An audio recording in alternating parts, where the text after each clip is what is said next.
Are you familiar with the fact that we have different intelligences across the spectrum, meaning to say different people have different preferential ways of learning? Yeah. So people will learn best through listening, through seeing, through all these kinds of things. Those are called modalities or intelligences. If you tell a student that there is such a thing called modalities, if you tell them that there are different ways we learn, and that you, if you understand your preferred learning style, can self-advocate, meaning to say, let's say you have a teacher who is very much the lecture type, talk, doesn't use visuals, never moves around, doesn't create movement opportunities for the students. Many of you sat through classes like this. Probably most of your classes were like this.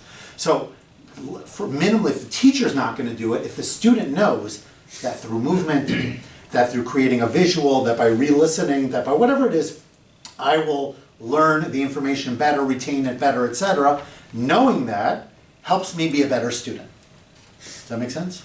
If I know that my mind can grow, we talked about growth mindset. If I know that my mind can grow, that I can expand, get better at something, etc., then that helps me realize that I'm not fixed in my current reality. I can get stronger, better, smarter, etc.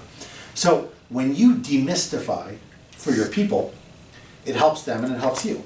Right? You're helping them understand that it doesn't have to be that I'm overwhelmed with my work.